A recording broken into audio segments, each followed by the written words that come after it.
नमस्ते बच्चों। आज की वीडियो में हम पढ़ेंगे मेघ आए का प्रश्न उत्तर।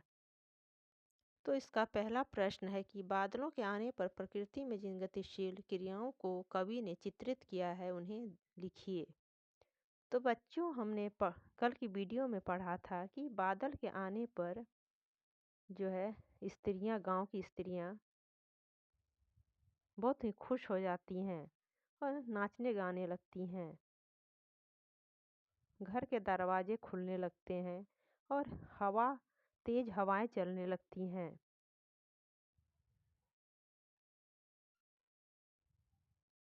अगला है कि निम्नलिखित किसके प्रतीक हैं। तो धूल किसका प्रतीक है। तो बच्चों धूल स्त्री का प्रतीक है।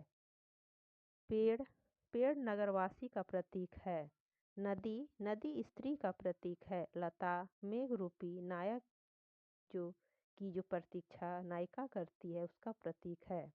और ताल है सेवक का प्रतीक है। ताल। अगला है कि लता ने बादल रूपी मेहमान को किस तरह देखा और क्यों।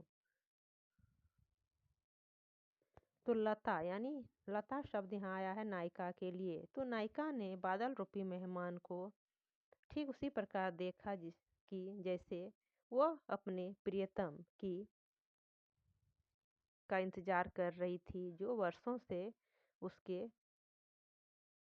जो प्रेमी थे वो आए नहीं थे और उनके इंतजार में वो आंखें जो है दरवाजे पर टिकाए बैठी थी। अगला है कि भाव स्पष्ट कीजिए। क्षमा करो गांठ खुल गई अब भरम की। तो यहाँ पे कवि कहते हैं कि जब नायिका इंतजार कर रही थी अपने प्रियतम की और उसे उम्मीद नहीं थी कि वो आएंगे, तो जब वो आते हैं गांव, यानी कि पाहुन, जिन्हें हम गांव की भाषा में पाहुन कहते हैं, पाहुन जब आते हैं तो नायिका का भरम टूट जाता है और उस समय ये पंक्ति उसके मुख से निकलती है कि क्षमा करो गांठ खुल गई अब भरम की। बाकी चितवन उठा नदी ठिठकी घूंघट सर के। बाकी चितवन उठा नदी ठिठकी घूंघट सर के। मेघ के आने का प्रभाव सभी पर पड़ता है बच्चों। नदी रूपी ग्रामीण वधू जब ठिठक कर ऊपर देखने की चेष्टा करती हैं तो उनका घूंघट सरक जाता है और वह तिरछी नज़र से मेघ रूपी मेहमान को देखने की कोशिश करती हैं। अगला है कि मेघ रूपी मेहमान के आने से वातावरण में क्या परिवर्तन हुए। तो मेघ रूपी जब मेहमान आते हैं तो गांव की लड़कियां नाचने गाने लगती हैं और घर के दरवाजे खिड़कियां सबके खुलने लगते हैं और धूल जो है घाघरा उठाए चलती है और बूढ़ा पीपल भी सर झुकाए उसके अभिवादन के लिए तैयार रहता है। मेघों के लिए बन ठन के सवर के आने की बात क्यों कही गई है। तो मेघों में सजीवता लाने के लिए बन ठन के सवर के आने की बात कही गई है। अगला है कि कविता में आए मानवीकरण तथा रूपक अलंकार के उदाहरण खोजकर लिखिए। तो बच्चों कविता में जो है मानवीकरण अलंकार का अधिक प्रयोग हुआ है। जैसे यहाँ पर हम देखेंगे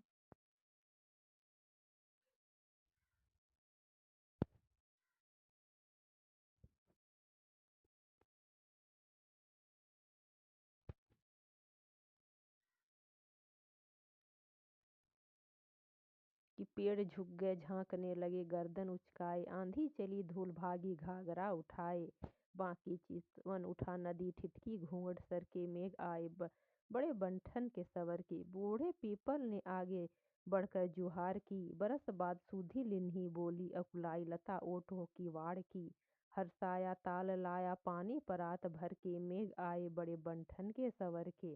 इन सारे में ही मानवीकरण अलंकार का प्रयोग हुआ है, क्योंकि यहाँ पर सजीव का निर्जीव के साथ तुलना किया गया है। और क्षितिज अटारी गहराई दामिनी दम की, तो इसमें रूपक अलंकार है।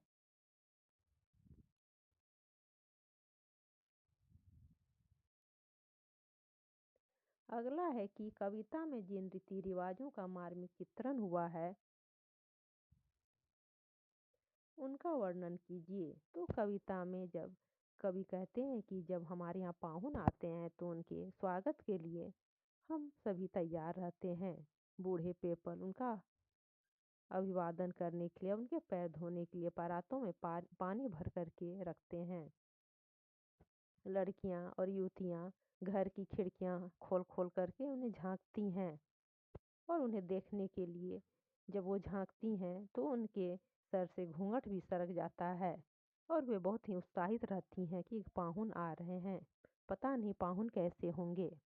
अगला है कि कविता में कवि ने आकाश में बादल और गांव में मेहमान के आने का जो रोचक वर्णन किया है उसे लिखिए।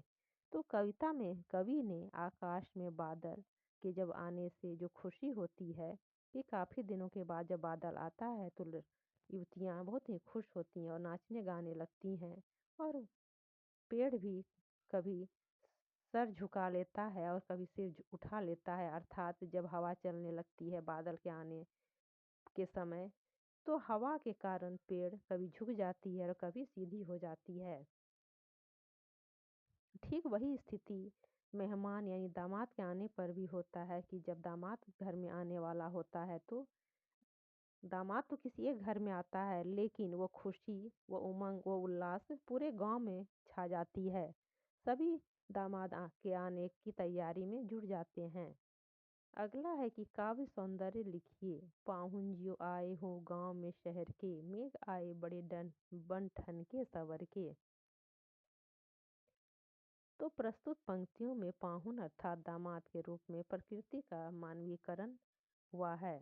कवि ने प्रस्तुत कविता में चित्रात्मक शैली का उपयोग किया है और इसमें बादलों के सौंदर्य का मनोरम चित्रण हुआ है। पर बन ठन में अनुप्रास अलंकार तथा पाहुन जो आए हो में उत्प्रेक्षा अलंकार का प्रयोग हुआ है। तो बच्चों इसी प्रश्न के साथ हमारा मेघ आए का के सारे प्रश्न खत्म हो गए और इसके साथ ही हमारा ये चैप्टर खत्म हो गया। तो अगर आपको हमारी वीडियो अच्छी लगी हो तो वीडियो को एक लाइक और सब्सक्राइब जरूर करें।